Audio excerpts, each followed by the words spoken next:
എന്റെ മുഖം കണ്ട ആർക്കെങ്കിലും പേടി തോന്നും? കണ്ണിന്റെ മുഖമല്ലേ ഏട്ടന്റെ. ഏറ്റവും പുതിയ ബ്ലോക്ക് ബസ്റ്റർ അണ്ണാത്തെ ഇപ്പോൾ സൺ നെക്സ്റ്റിൽ ആസ്വദിക്കാം. ഞാൻ നിരപരാധിയാണെങ്കിലും പോലീസ് ഏത് സമയവും എന്നെ കുറ്റവാളിയാക്കും. കമ്മീഷണറും സംഘവും ഇവിടെ നിൽക്കുന്നത് അതിനു വേണ്ടിയിട്ട്. അഞ്ജു, നീ പേടിക്കണ്ടടി. നിന്റെ അഞ്ജുവിന്റെ സ്വഭാവത്തിൽ ഒരു മാറ്റവും സംഭവിച്ചിട്ടില്ല. എന്റെ പേരിൽ നീ ആരുടെയും മുമ്പിൽ തലകുനിക്കേണ്ടി വരില്ല. നീ എന്തു ചെയ്താലും ഞാൻ ആരുടെ മുന്നിലും തലകുനിക്കാനൊന്നും നിൽക്കില്ല. എന്നാ നിനക്ക് വേണ്ടി തലകുത്തി നിൽക്കാനും ഞാൻ റെഡി. അതുകൊണ്ട് പിന്നെ എന്താ സംഭവിച്ചെന്ന് ഒന്നും പറ പ്ലീസ് അഞ്ജു. നീ ഇങ്ങനെ ചോദിച്ചാ എത്ര വലിയ രഹസ്യമായാലും ഞാനത് നിന്നോട് പറഞ്ഞു പോവും. അതുകൊണ്ട് നീ ഒരു അരമണിക്കൂർ കൂടി വെയിറ്റ് ചെയ്യ. ഞാൻ പറഞ്ഞു തരുന്നുണ്ട്. അതിനിടയിൽ ഇക്കാര്യത്തിൽ നീ ഇടപെടരുത്. Just 30 minutes, okay? ഞാനിപ്പോ വരാം, ഓക്കെ?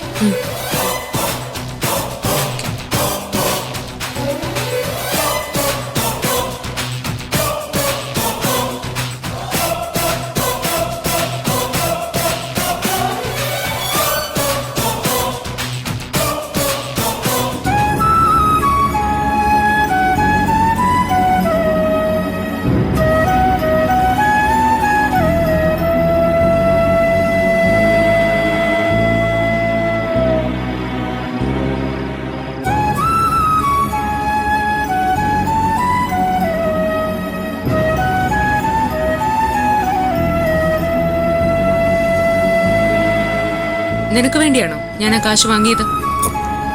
അല്ല. പിന്നെ എന്തിനു നീ ആ കുറ്റം ഏറ്റെടുത്തു? നിന്നെ രക്ഷിക്കാൻ. എന്തിന്? എന്തിന്റെ പേരില്?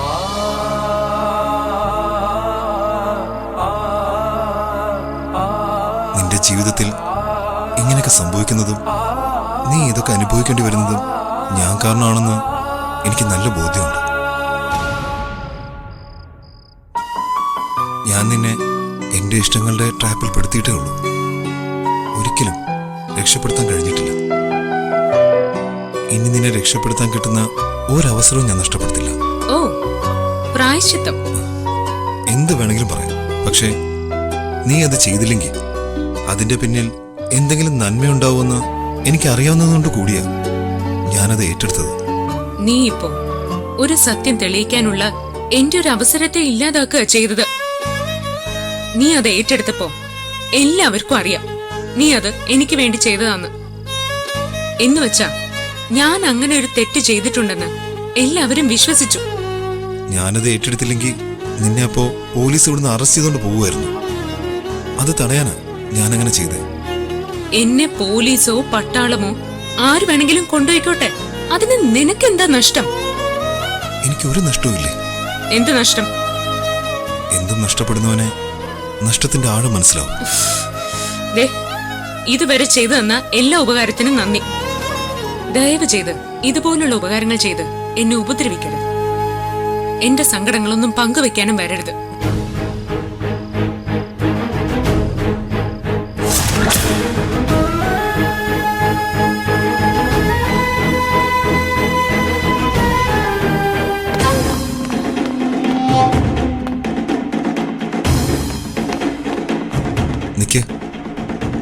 എന്താ എന്റെ സംശയത്തിന് എന്താ മറുപടി തരാത്തത്? നിന്റെ സംശയം തീർക്കല്ല എന്റെ ജോലി. നീ മാറി നിൽക്ക. എനിക്കറിയണം നീ എന്തിനാ നമ്മുടെ സ്ഥാപനം തകർക്കാൻ ശ്രമിക്കുന്നവരെ പോയി കണ്ടത്? അത് എനിക്ക് വേണ്ടിയിട്ടല്ല ഞാൻ പോയത്. പിന്നെ ആർക്ക് വേണ്ടിയാ ഈ കള്ളക്കളിയൊക്കെ കളിക്കുന്നത്? നിങ്ങളുടെ കമ്പനിക്ക് വേണ്ടിയാണെന്ന് മാത്രം നീ അറിഞ്ഞാൽ മതി. നീ ആദ്യം ഞാൻ എങ്ങോട്ട് പോകുന്നു എന്ന് അന്വേഷിക്കുന്നതിന് മുമ്പേ നിന്റെ അച്ഛൻ എന്തൊക്കെ ചെയ്യുന്നു എന്ന് കണ്ടുപിടിക്കാം.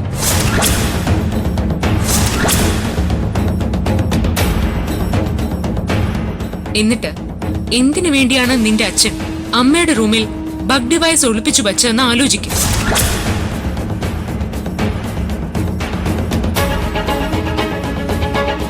നിന്നെ കൊണ്ട് ഈ കുടുംബത്തിനും കമ്പനിക്കും എന്തെങ്കിലും ഗുണമുണ്ടോ? എങ്ങനെയെങ്കിലും ഈ കമ്പനി തകർക്കാൻ ശ്രമിക്കുന്ന ഒരു അച്ഛനും ഒരു ഉത്തരവാദിത്വം ഇല്ലാത്തൊരു മോനും. നീയും നിന്റെ അച്ഛനും നിന്റെ അമ്മയെ സ്നേഹിക്കുന്നു എന്ന് നടിക്കുകയാണ്. ഇപ്പൊ ഞാൻ എന്താ ചെയ്യേണ്ടത്? എന്റെ മുന്നിൽ നിന്നും മാറി നിന്നാ മതി. യൂസ്ലെസ്.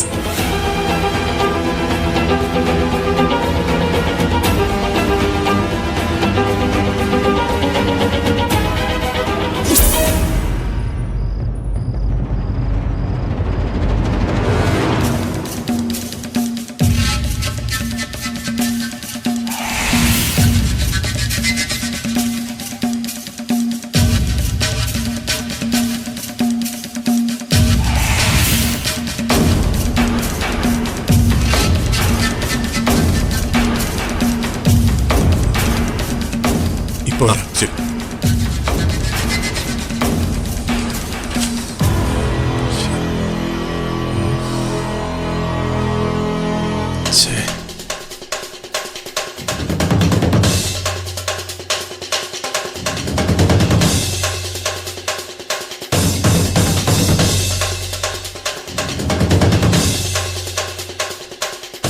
എന്താ അച്ഛൻ? അച്ഛൻ ആരെയാ തിരക്കുന്നേ? ഞാൻ എന്റെ ഫ്രണ്ടിനെ നോക്കായിരുന്നു.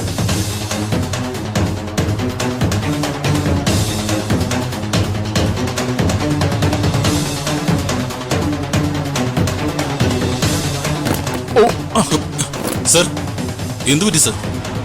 ആ വക്കീലിനെ കമ്മീഷണറെ കണ്ടോ? ഇല്ല. എന്താ സർ? വക്കീലിനെ കമ്മീഷൻ കസ്റ്റഡിയിലെടുത്തോ? അറിയില്ല.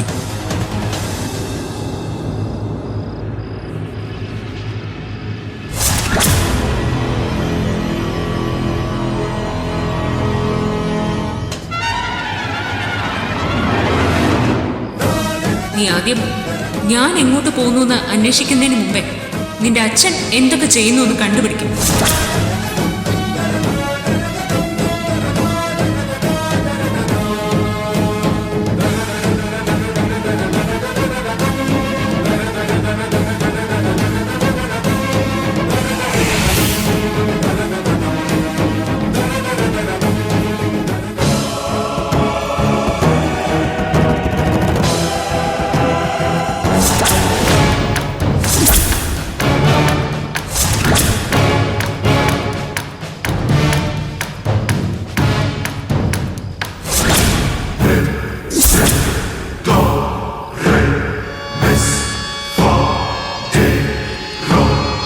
വക്കീൽ എല്ലാ സത്യങ്ങളും പറയൂ.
അഞ്ജലി പറഞ്ഞതുപോലെ അച്ഛന് ഇതിന് പിന്നിൽ എന്തോ പങ്കുണ്ട്.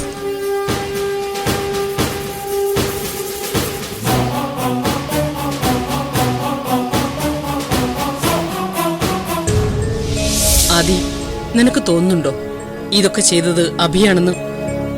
കാശിനും പദവിക്കും ഒന്നും ആഗ്രഹമില്ലാത്തവനാണവൻ. അവൻ കമ്പനിയെ ചതിച്ച് 50 ലക്ഷം വാങ്ങിയെന്ന് പറഞ്ഞാൽ ഞാൻ വിശ്വസിക്കില്ല. അവൻ അഞ്ജലിയെ രക്ഷപ്പെടുത്താൻ വേണ്ടി മാത്രം സ്വയം കുറ്റം ഏറ്റെടുത്തതാ. അവനെ പോലീസിന് വിട്ടുകൊടുത്തിരുന്നെങ്കിൽ അവരവനെ കൊണ്ട് സത്യം പറയിപ്പിക്കുമായിരുന്നു. പക്ഷേ എങ്ങനെ എനിക്ക് അവനെ പോലീസിന് വിട്ടുകൊടുക്കാൻ പറ്റും? ജീവിതത്തിന്റെ വിലപ്പെട്ട സമയങ്ങളിൽ അവൻ എന്നെ തോൽപ്പിക്കുക. ഇതെല്ലാം ചെയ്തത് അഞ്ജലി തന്നെയാ. അവളെ ഞാൻ വെറുതെ വിടുമെന്ന് വിചാരിക്കണ്ട. ഇപ്പൊ നിങ്ങളൊക്കെ തലയിലേറ്റി നടക്കുന്ന അവള് ആരാണെന്ന് നിനക്കെങ്കിലും മനസ്സിലായി കാണുമല്ലോ. എല്ലാ തെളിവുകളും അവൾക്കെതിരാണ്. എന്നിട്ടും അഞ്ജലിയാണ് അങ്ങനെ ചെയ്തതെന്ന് 100% വിശ്വസിക്കാൻ എനിക്ക് പറ്റുന്നില്ലമ്മേ. അവള് മറ്റവന്റെ കയ്യിൽ നിന്നും കാശ് വാങ്ങുന്നതിന്റെ വീഡിയോ കണ്ടിട്ടും നിനക്ക് വിശ്വാസം വന്നില്ലേ? ഇനി അഭിക്ക് വേണ്ടിയാണ് അവള് കാശ് വാങ്ങിയതെങ്കിൽ അവള് കള്ളന് കൂട്ടുനിൽക്കുന്നവളല്ലേ? നിങ്ങളൊക്കെ പറയുന്നത് പോലെ അവള് സത്യസന്ധയായിരുന്നെങ്കിൽ അഭി ഇങ്ങനൊരു ആവശ്യം പറഞ്ഞാൽ അവള് കൂട്ടുനിൽക്കാൻ പാടുണ്ടോ? അവനെ പിന്തിരിപ്പിക്കുകയല്ലേ വേണ്ടത്? ആദി, അഞ്ജലി ജയിലിൽ പോകുമെന്ന് തോന്നിയപ്പോ അവളെ നഷ്ടപ്പെടാതിരിക്കാൻ വേണ്ടി അഭി പറഞ്ഞ പച്ച കള്ളമാണിത്. അവളെ കിട്ടാൻ വേണ്ടി വിവാഹ മുഹൂർത്തത്തിൽ കാവ്യയെ തള്ളിപ്പറഞ്ഞവനാണ് അഭി. അവൻ ഈ ലോകത്ത് എന്തൊക്കെ നഷ്ടപ്പെട്ടാലും അഞ്ജലിയെ കിട്ടിയാ മാത്രം മതി.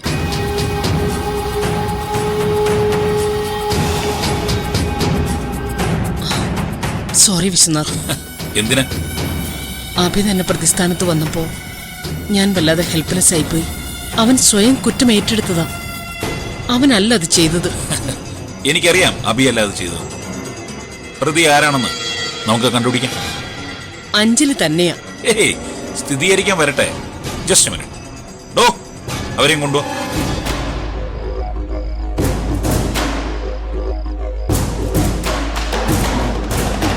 ആളെ മനസ്സിലായില്ലേ? വക്കീല. ഈ വക്കീല് തന്നെയാണ് തന്റെ റൂമിൽ ബഗ് ഡിവൈസ് ഒളിപ്പിച്ചു വെച്ച് തന്റെ സംസാരം ചോർത്തിയെടുക്കാനുള്ള ഐഡിയ കൊടുത്തത്. പിന്നെ ബഗ് ഡിവൈസ് കൊടുത്തതും ഈ വേന്ദ്രൻ തന്നെയാണ്. അല്ലടോ? അഞ്ജലിയെ നിങ്ങൾക്ക് എങ്ങനെ അറിയാം? അഞ്ജലിയോ? No no no no Adi, you are mistaken. സുഹാസിനിയുടെ റൂമിൽ ബഗ് ഡിവൈസ് ഒളിപ്പിച്ചു വെച്ചത് അഞ്ജലി അല്ല. പിന്നെ തന്റെ അച്ഛൻ, അതെ ശങ്കറാണ് തന്റെ അമ്മയുടെ റൂമിൽ ആ ബഗ് ഡിവൈസ് ഒളിപ്പിച്ചു വെച്ചത്.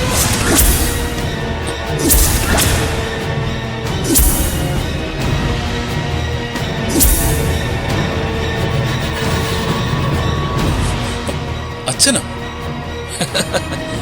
വക്കീലെ പറഞ്ഞോളൂ. ശങ്കർ സാറിന്റെ ക്ലൈന്റ് ആണ്, അതുകൊണ്ടാണ് ഞാൻ അത് കൊടുത്തത്. അത് ഇത്രയും വലിയ പ്രശ്നമൊന്നും ഞാൻ വിചാരിച്ചില്ല. താനൊരു വക്കീലല്ലോ, ഇതൊരു ക്രിമിനൽ ഒഫൻസ് ആണെന്ന് തനിക്കറിയില്ലേ? ഞാനൊരു ഹെൽപ്പ് ചെയ്തു എന്നേ ഉള്ളൂ, എന്നോട് ക്ഷമിക്കണം. എടോ, ക്ഷമിക്കണോ വേണ്ടോ എന്നുള്ള കാര്യമൊക്കെ നമുക്ക് പിന്നീട് തീരുമാനിക്കാം. വേലി തന്നെ വിളവ് തിന്നു കഴിഞ്ഞാൽ പിന്നെ ലോ ആൻഡ് ഓർഡർക്ക് എന്ത് സ്ഥാനമുള്ളത്? ആദർശ്, ഇപ്പൊ മനസ്സിലായില്ലേ അഞ്ജലി കുറ്റക്കാരിയെല്ലാം? പക്ഷേ അതിന്റെ റിസീവർ അഞ്ജലിയുടെ റൂമിൽ നിന്നല്ലേ കിട്ടിയത്? അതെ. റിസീവർ നഷ്ടമായി എന്ന് പറഞ്ഞ് ശങ്കർ സാർ എന്നെ വിളിച്ചിരുന്നു. വീട്ടിനുള്ളിൽ എവിടെ വീണുപോയിട്ടുണ്ടെന്നാ പറഞ്ഞത്. യെസ്, അത് എങ്ങനെയോ അഞ്ജലിയുടെ കയ്യിൽ കിട്ടിക്കാണും. എന്തായാലും തന്റെ അമ്മയുടെ റൂമിൽ ബഗ് ഡിവൈസ് ഒളിപ്പിച്ചു വെച്ചത് ശങ്കർ തന്നെ. അഞ്ജലിയുടെ പിന്നാലെ എന്റെ അന്വേഷണം നടക്കുമ്പോഴും ഞാൻ രഹസ്യമായിട്ട് ശങ്കറിനെയും ഫോളോ ചെയ്യുന്നുണ്ടായിരുന്നു. ഒരു കാര്യം ഉറപ്പിച്ചോളൂ, അഞ്ജലി ഒരു തെറ്റും ചെയ്തിട്ടില്ല. അപ്പോ അവൾ 50 ലക്ഷം രൂപ വാങ്ങിയതോ? അതിനുള്ള വ്യക്തമായ തെളിവ് നമ്മൾ കണ്ടതല്ലേ? ആ വീഡിയോ എനിക്കും സുഹാസിനിക്കും അയച്ചു തന്ന ആരെന്നറിയോ? ധാവന.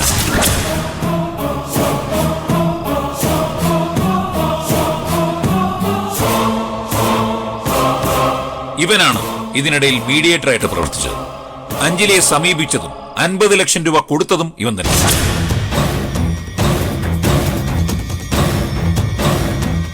അഞ്ജലി അത് വാങ്ങിയതിന് പിന്നിൽ വേറൊരു ലക്ഷ്യമുണ്ട്. കമ്പനിക്കെതിരെ പ്രവർത്തിക്കുന്നവൻ ആരാണെന്ന് കണ്ടുപിടിക്കൽ എന്ന ലക്ഷ്യം. അതിന് അഞ്ജലിയെ മുന്നിട്ടിറക്കിയ വേറൊരാളുണ്ട്. Let me call Shamnath.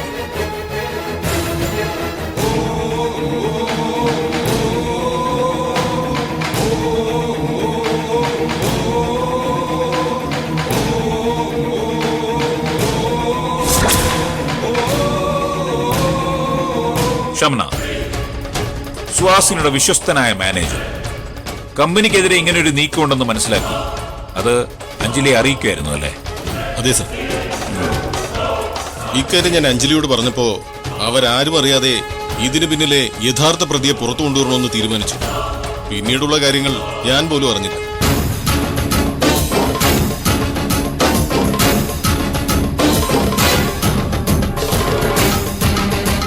എന്നിട്ട് ഷംനാഥ് എല്ലാവരുടെയും മുന്നിൽ വെച്ച് അഞ്ജലിയെ തള്ളി പറഞ്ഞതോ? അത് വരട്ടെ, അഞ്ജലി കാശ് വാങ്ങിച്ചത് നമ്മളെല്ലാരും കണ്ടതാണ്. പിന്നീട് എന്താണ് സംഭവിച്ചതെന്ന് ഇയാള് പറയും. പറയടോ. ഞാൻ അഞ്ജലി മഠത്തിന് കാശ് കൊടുത്തു. പക്ഷേ ദാ,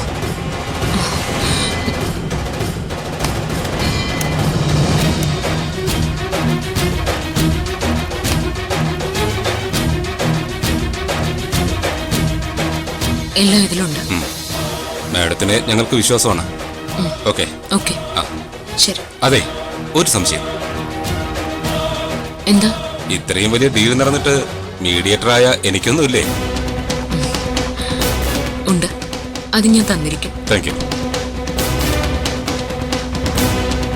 ഞാൻ ഈ കാശും കൊണ്ട് പോകുന്ന നിങ്ങൾ വിചാരിച്ചു? ഞാൻ ഇത്രയും വാങ്ങിയത് നിങ്ങൾക്ക് തരാൻ. ഞെട്ടിയോ? ഞാൻ ഡ്യൂക്ക് എംപയറിന്റെ പുതിയ പ്രൊജക്ട് നിങ്ങൾക്ക് ചോർത്തി തന്നതിന് നിങ്ങളുടെ ബോസ് എനിക്ക് 50 ലക്ഷം രൂപ തന്നു.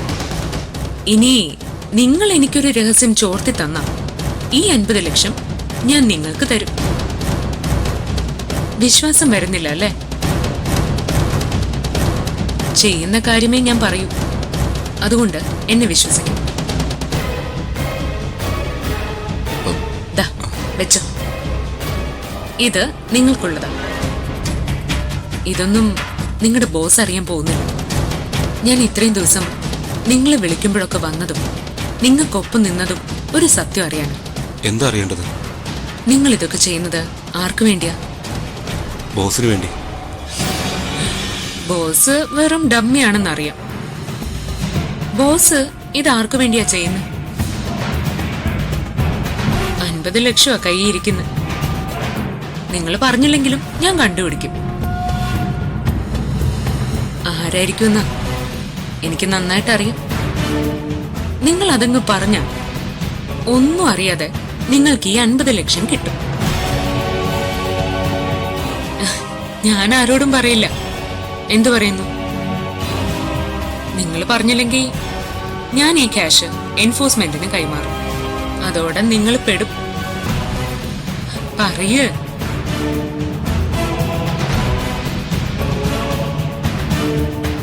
ബോസിന്റെ കൂടെ ജീവിതകാലം മുഴുവൻ നടന്നാലും കിട്ടാത്ത അത്രയും വലിയ തുകയാ നിങ്ങളുടെ കൈയിരിക്കുന്നത്. എനിക്ക് വേണമെങ്കിൽ ഇത് എൻഫോഴ്സ്മെന്റിനെ ഏൽപ്പിക്കാം.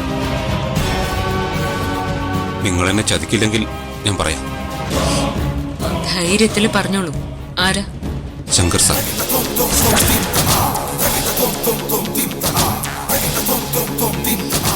മതി. ഇനി ഇത് നിങ്ങൾ വെച്ചു. ഇതിലൊന്നും മാഡത്തിന് വേണ്ടേ? ഇതുപോലുള്ള ക്യാഷൊന്നും അഞ്ജലിയുടെ ലൈഫിൽ ഡൈജസ്റ്റ് ആവില്ല.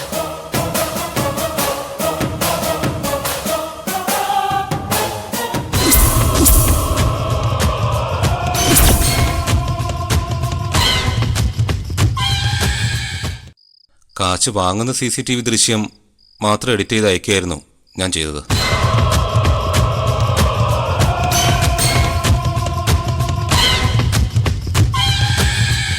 മാത്രമല്ല, അഞ്ജലി എനിക്ക് കൈമാറിയ ഹാർഡ് ഡിസ്ക് ഫേക്കായിരുന്നു. ഞാൻ മീഡിയേറ്ററായി ഇതൊക്കെ ചെയ്തത്. തന്റെ വിശദീകരണമൊക്കെ അങ്ങ് സ്റ്റേഷനിൽ ചെന്നിട്ട് ഇവരെ രണ്ടുപേരും കൊണ്ടു നടക്കണം.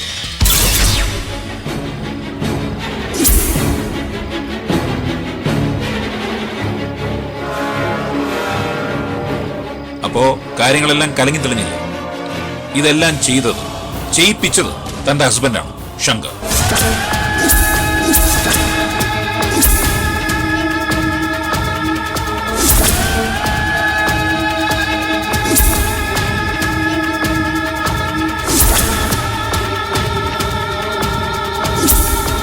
തെളിവും സാക്ഷികളും എന്റെ കയ്യിലുണ്ട്.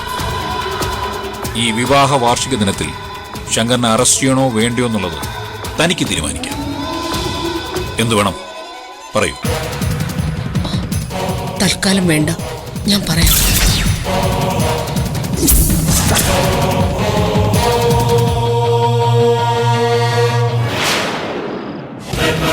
As you wish.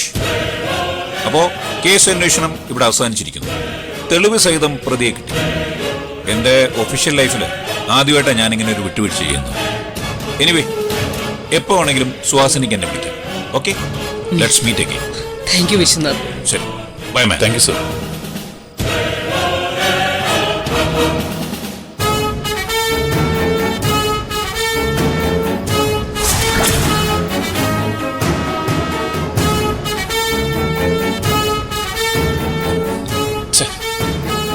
ഞാൻ വെറുതെ അഞ്ജലിയെ സംശയിച്ചു.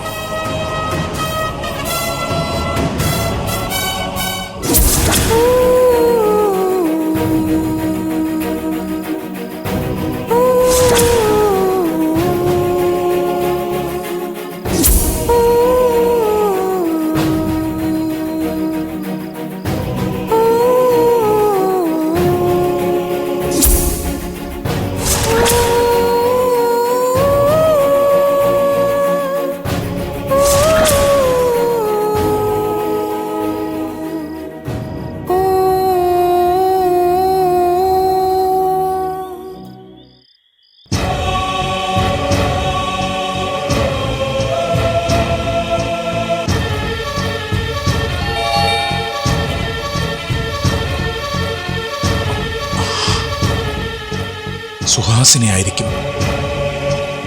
അതല്ല പോലീസ് കമ്മീഷണർ ആയിരിക്കും.